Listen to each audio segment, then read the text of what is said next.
북텔러 책 읽어드림 한 권 읽어드림. 순종 존 비비어. 순종의 씨앗, 불순종의 씨앗. 순종이란 참된 믿음의 증거인 까닭에 믿음과 불순종은 불가분의 관계다. 불순종의 결과는 다양하다. 언제나 즉시 눈에 띄거나 분명하지는 않아도 씨를 뿌리면 거둘 게 있듯이 확실하게 여파가 있다. 영혼의 대적인 사탄은 이 지식을 우리가 모르게 하려고 한다. 우리가 순종을 경시하고 미혹하는 전략에 쉽게 넘어가길 바라면서 말이다. 순종하지 않기로 결정하면 즉시 생기는 이득에 비하면 불순종의 결과는 대단치 않다는 논리를 무의식 중에 펴는 사람들도 있다. 이런 미혹적이고 치명적인 사고방식이 얼마나 널리 퍼져 있는지 그저 놀라울 뿐이다.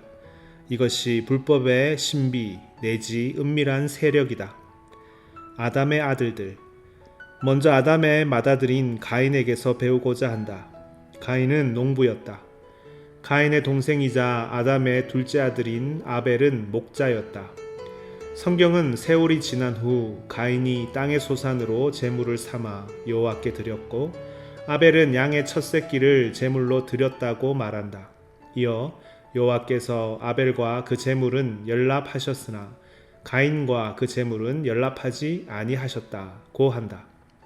여담이지만 이 사실은 오늘날 교회에서 흔히 말하는 하나님은 당신을 있는 그대로 받아주신다는 말이 틀린 말임을 보여준다. 그 말을 아나니아와 삽비라에게 적용해 보라. 통하지 않는다. 그들은 죽었다. 하나님은 우리가 회개할 때 받아주신다. 하나님은 가인의 제물을 받지 않으셨다. 나아가 그분은 가인을 받지 않으셨다. 그분이 가인을 연납하지 않으셨다고 해서 가인이 영원히 버림받을 운명이었다는 말은 아니다. 하지만 하나님이 조건 없이 받아주신다는 현대신학은 틀렸다. 사실 그런 주장은 하나님을 경외하는 마음이 사라지게 하기 때문에 위험한 주장이다. 우리를 지키고 죄에서 떠나게 하는 것은 하나님을 경외하는 마음이다. 아나니아와 삽비라가 죽은 후 온 교회와 이 일을 듣는 사람들이 다 크게 두려워했다. 불순종은 가벼운 문제가 아니다. 실감이 나도록 아담의 두 아들 이야기를 조금 현대화해 보겠다. 두 아들은 하나님을 섬기는 집에서 자랐다. 둘 다 하나님에게 제물을 가져왔다. 그 제물은 그들의 삶을 나타내는 것이다. 성경은 우리 몸을 산 제사로 드리라고 가르친다. 하나님 앞에 드리는 제사는 그분을 섬기는 우리의 마음을 대변한다. 그러므로 이 기사는 하나님을 섬긴 아벨과 하나님을 섬기지 않은 가인 이야기가 아니다. 가인은 경기장이나 환락가나 술집을 전전하면서 교회엔 절대 안 간다고 하던 사람이 아니었다. 가인을 하나님과 관계 있는 것이라면 무조건 피하던 사람이라고 오해해서는 안 된다. 오늘날로 말하면 가인이건 아벨이건 다 하나님과 교제하는 신자다. 둘 다 열심히 일해 하나님에게 제물을 가져왔다. 사실 가인이 아벨보다 열심히 일했을 것이다. 농업과 목축업에 대해 아는 게 거의 없지만 목축업보다 농업이 더 고되다는 것 정도는 안다. 목자는 아침과 저녁에는 할 일이 있어도 뜨거운 한낮에는 그늘에서 쉬며 시원하게 목도 축일 수 있다. 농사는 좀 더 노동 집약적인 일이다. 가인의 제물은 하나님이 저주하신 땅에서 땀 흘리며 수고하여 얻은 것이다. 가인은 땅에서 돌멩이며 나무 뿌리 같은 것들을 골라냈다. 땅을 갈았다. 작물을 심고 물과 비료를 주며 잘 보살폈다. 많이 수고하여 제물을 준비했다. 가인을 연납하지 않으신 까닭. 그렇다면 당연한 질문이 나온다. 가인이 더 열심히 일한 것을 아시면서도 왜 하나님은 가인의 제물을 연납하지 않으셨는가? 가인의 부모에게 답이 있다.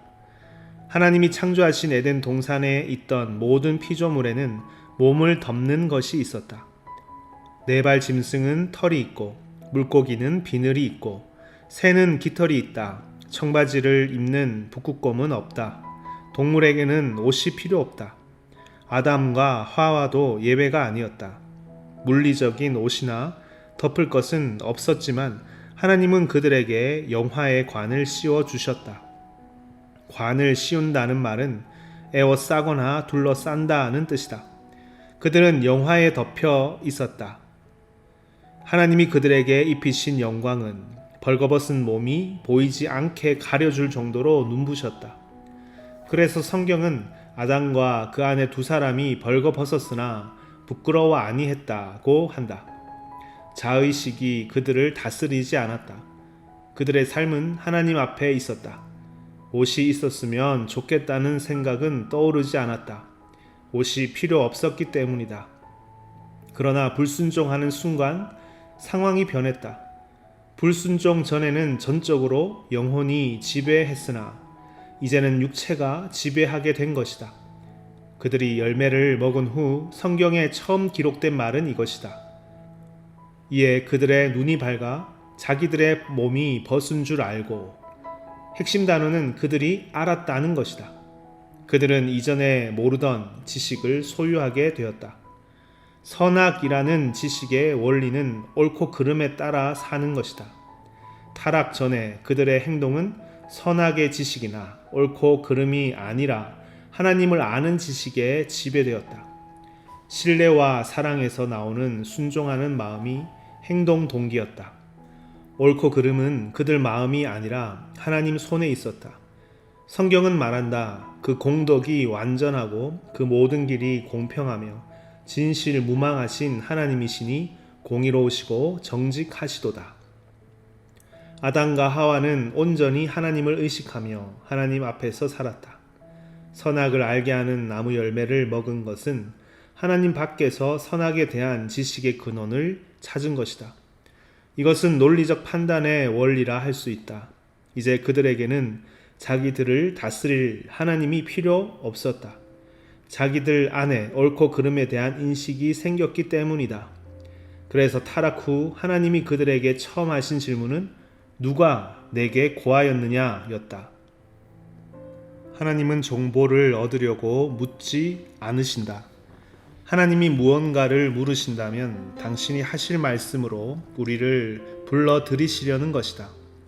하나님은 그들이 그 나무 열매를 먹고 자기들의 지혜로 말하고 있다는 것을 이미 아셨다. 그들은 순종을 논리적 판단과 바꾸었다. 하나님은 사실 이렇게 말씀하신 것이다. 이제 너희는 내 밖에서 옳고 그름에 대한 인식의 근원을 찾았다. 선악을 알게 하는 나무 열매를 먹은 것이 분명하다. 불순종 후 즉시 그들은 무화과 나무 잎으로, 즉 땅의 소산으로 벗은 몸을 가렸다. 가렸는데도 여전히 벗은 것 같아 그들은 숨었다. 그때 하나님이 물으셨다. 누가 너의 벗었음을 내게 고하였느냐? 그들은 새로 발견한 옳고 그름에 대해 느낀 대로 자기들 보기에 옳은 대로 행하려 했다. 그런데도 여전히 벗은 기분이었다. 그 덮을 것은 하나님 방법이 아니었다. 하나님은 무죄한 짐승을 죽여 그 가죽을 아담과 하와에게 입히심으로 당신께서 받으실 만한 덮을 것, 즉 벌거벗음에 대한 재물을 일러주셨다. 하나님이 정하신 방법은 바로 그것이었지 땅의 소산은 아니었다. 불순종한 시점에 아담과 하와는 하나님이 찾으시는 것이 무엇인지 몰랐으나 가인과 아벨은 달랐다. 부모는 아들들에게 하나님이 받으실 재물을 가르쳤다. 그러므로 가인이 가져온 땅의 소산은 역시 하나님이 받으실 수 없는 재물이었다. 그는 자기 방식으로 하나님을 섬긴 것이다. 동생처럼 어린아이의 순수함으로 순종하지 않고 이성에 따라 작용하며 옳고 그름의 논리를 따르는 저주에 마음이 끌렸다. 죄를 다스리라. 믿음으로 아벨은 가인보다 더 나은 제사를 하나님께 드림으로 의로운 자라 하시는 증거를 얻었으니 하나님이 그 예물에 대하여 증거하심이라. 저가 죽었으나 그 믿음으로써 오히려 말하느니라. 히브리서 저자는 아벨의 순종을 믿음과 동등하게 보았다. 참 믿음은 순종과 동등한 것이며 순종을 기초로 한 것이다. 그 점에 대해서는 앞으로 자세히 살필 것이다. 참된 믿음은 옳고 그름에 대한 인식이 아니라 순종에서 나온다. 가인은 자신의 수고와 재물을 하나님이 연락하지 않으신 것을 알고는 심히 분하여 안색이 변했다. 이것은 종교적인 사람이 진리와 대면할 때 보이는 전형적인 반응이다. 그들은 분노한다. 이것은 성경 곳곳에 나오는 사실이다. 이 분노는 교만에서 나온 것이다. 교만은 자기 뜻을 고수하기 위해 하나님의 뜻과 길을 밀어낸다. 자비로우신 하나님은 가인으로 하여금 눈을 뜨게 하시려고 물으신다. 내가 분하여 함은 어찌미며 안색이 변함은 어찌미뇨? 내가 선을 행하면 어찌 낯을 들지 못하겠느냐? 선을 행하는 것은 순종하는 것이다.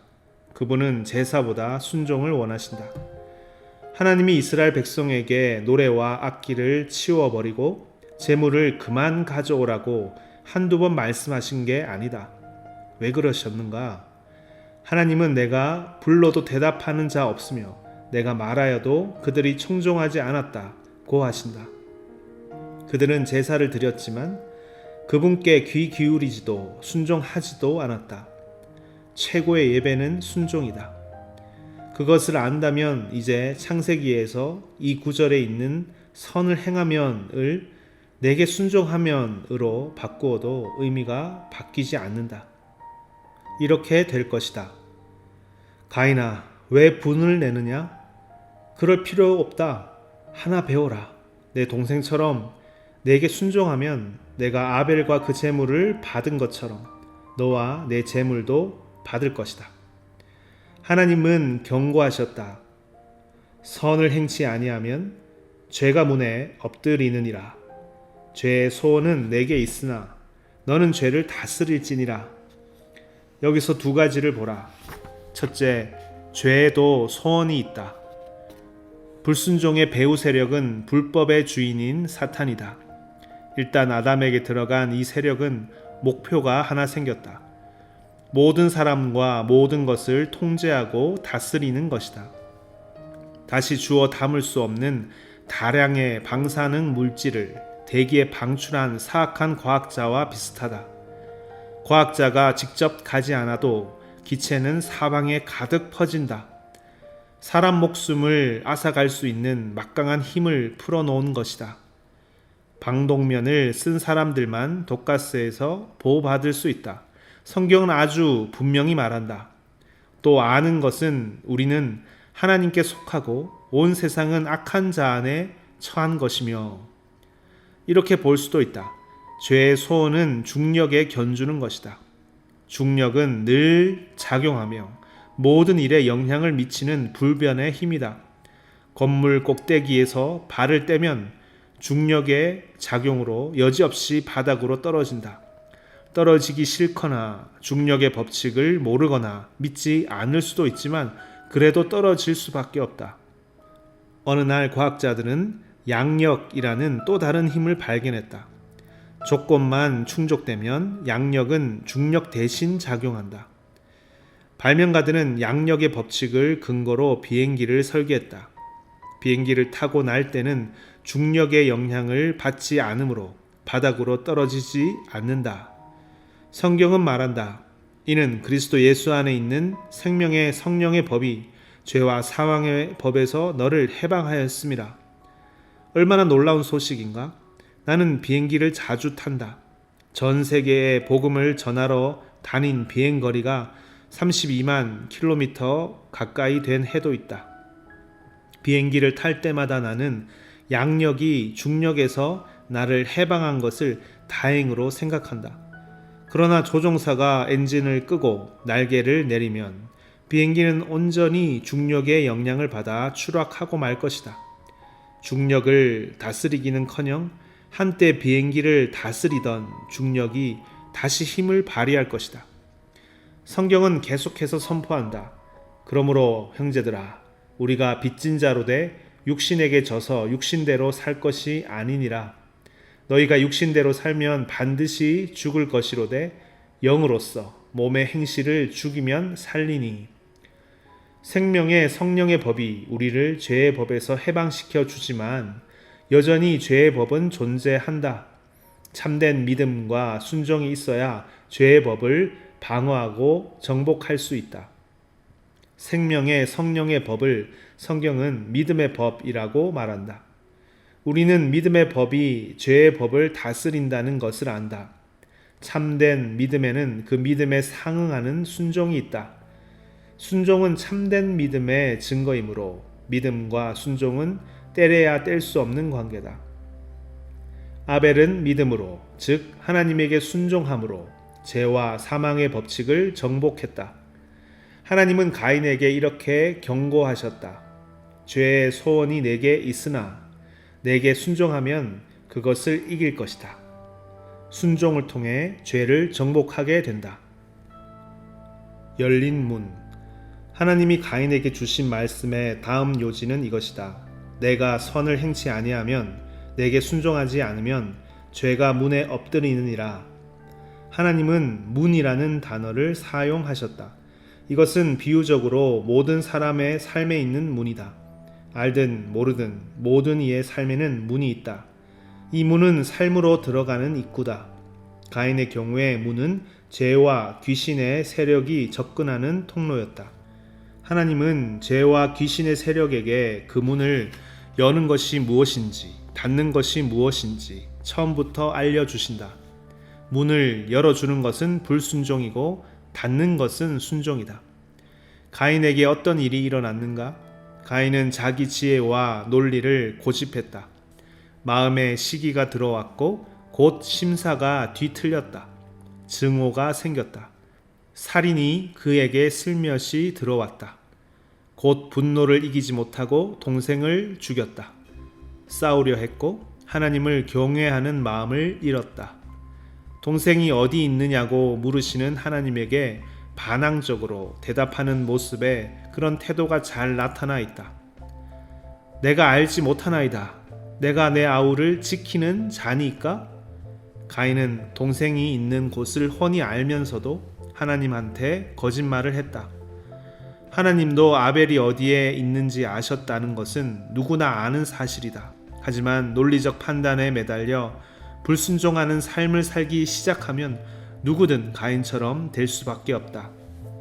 그런 사람은 영적인 일에 실체를 느끼지 못하게 된다. 하나님의 형상을 제한적인 자기 수준으로 끌어내리려 하며 자신이 하나님만큼, 때로 하나님보다 더 지혜로운 줄 안다. 한마디로 제정신이 아니다. 루시퍼가 대표적 예다. 루시퍼는 죄악의 논리를 바탕으로 자기가 하나님을 정복할 수 있다고 믿었다. 참으로 어리석은 생각이다. 그런데도 루시퍼는 많은 사람을 자기 길로 이끌었다. 만일 당신이 가인과 아벨의 친구이고 내막을 모른다면 전체의 상황을 보고 혼란스러워할 것이다. 처음에는 하나님을 열심히 섬기던 사람이 어떻게 나중에는 불경한 살인자가 될 수 있는가? 어떻게 그런 일이 일어날 수 있는가? 가인은 고집스레 불순종함으로 죄의 법에게 영혼의 문을 열어주었다. 하나를 주면 열을 빼앗아 간다는 말이 있다. 불순종의 법칙을 완벽하게 묘사한 말이다. 불순종의 법칙에 삶을 약간만 열어도 거대한 댐 구멍이 뚫린 것 같다. 물은 홍수 같은 힘으로 밀려와 결국 댐을 무너뜨린다. 나는 영광스럽게도 거의 18년 동안 전임 사역을 할 수 있었다. 그 18년 동안 이 법칙이 작용하는 사건을 수없이 보았다. 처음에는 하나님 일에 마음이 뜨겁다. 교회 생활에 열심이며 늘 다른 사람에게 예수님을 전한다. 가인처럼 근면하게 시작한다. 그러나 세월이 흐르면서 그들은 안에 여전히 남아있는 아집이 이런저런 상황에서 드러난다. 가인처럼 하나님의 직접적 권위에 대한 아집인 경우도 있고 위임된 권위에 대한 아집인 경우도 있다. 어느 경우든 항상 권위와 상관 있는 것 같다. 나는 그런 사람들이 자기 뜻을 내려놓지 않고 자기 길을 고집하는 것을 보았다. 불법이 그들의 삶에 홍수처럼 밀려오는 것은 시간 문제다. 불법이 늘 살인이라는 형태로 나타나지는 않겠지만 어떤 형태로든 반드시 나타나는 것은 분명한 사실이다. 홍수처럼 밀려드는 탐욕, 증오, 분노, 용서하지 않는 마음, 다툼, 험담, 성적인 죄와 기타 수많은 다른 형태의 굴레가 그런 사람들의 육신을 지배한다. 그렇게 미혹되고 격한 상태에서도 자기는 하나님 앞에서 바르며 다른 권위는 모두 극단적이거나 율법적이거나 비현실적이라고들 흔히 생각한다. 그런 사람들이 가인처럼 하나님의 직접적 권위에 반항한다면 하나님의 형상과 권위와 능력을 좀 더 자기 힘으로 주무를 수 있는 수준으로 떨어뜨리고 갈수록 불경해진다. 예수님을 주님으로 고백하지만 실제로는 자기 마음대로 만든 예수님을 섬긴다. 자기도 모르게 자기 논리를 하나님의 보좌와 권위보다 높인다. 어느 경우든 심령이 미혹된 사람들은 자기 실상을 보지 못한다. 아직은 유순한 마음으로 하나님을 섬기는 어린 가인에게 나중에 너는 내 동생을 죽일 거야 라고 말해준다면 가인은 기겁을 하며 재빨리 이렇게 대답할 것이다. 있을 수 없는 일이야. 나는 절대 그렇지 않아. 그러나 나중에 그는 불법에 자신을 열어주고 전에는 감히 생각도 하지 않았을 일을 저지르고 말았다. 교회를 다니는 사람이든 다니지 않는 사람이든 언제나 하나님 앞에 서서 자신의 불법에 대해 심판을 받을 것이다. 하지만 과거로 거슬러 올라가 본다면 도대체 어떻게 그런 상태로 끝날 수 있는지 상상도 할 수 없을 것이다. 심지어 지금도 그들은 자기가 불법의 상태에 있다고는 생각도 못할지 모른다. 하지만 마지막 심판날 진실이 밝혀지면 놀라서 이렇게 생각할 것이다. 내가 어쩌다 하나님을 순종하는 삶에서 이렇게까지 멀어졌지? 하나님의 보호하심 아래 있어야 한다는 진리를 사랑하지도 않고 품지도 않았기 때문이라는 것이 서글픈 대답이다. 미혹 가운데 있는 사람들에게 희망은 단 하나다. 자비의 하나님이 그들 눈에 뜨이게 하시고 당신의 진리의 빛으로 미혹의 먹구름을 흩으시는 것이다. 미혹하는 불법의 세력이 다스리지 않도록 사람들을 지키고 이미 그 손에 사로잡힌 이들에게 진리의 빛을 비춰 벗어나게 하는 것이 내 깊은 간구이자 이 책의 목표다. 나는 전 세계를 다니며 이 메시지를 전했다. 한때 불순종하는 삶을 산 적이 있는지 물으면 늘 놀라운 대답을 듣는다. 그렇다는 사람이 대개 반이 넘기 때문이다. 진리가 내 마음에 그 사실을 밝혀주고 나서야 내게 반항이 있다는 것을 알았습니다. 많은 사람들이 하는 고백이다. 나 또한 고백한다. 불법이라는 은밀한 세력에 한 번도 미혹당한 적이 없는 사람이라서 이 책을 쓰는 것이 아니다. 나도 그 무시무시한 손에 잡힌 적이 있다. 긍휼이 풍성하신 하나님이 내 마음과 길의 오류를 보여주셨다. 지금 나는 불법에서 건진 받은 일과 그것을 통해 배운 교훈을 나눈다. 한없는 긍휼을 베푸신 귀하신 주님에게 그저 감사할 따름이다. 하나님은 은혜로 우리 눈을 열어 불순종의 영역을 보게 하신다. 그러나 먼저 자신을 낮추지 않으면 가인처럼 우리도 진리를 볼 수 없다.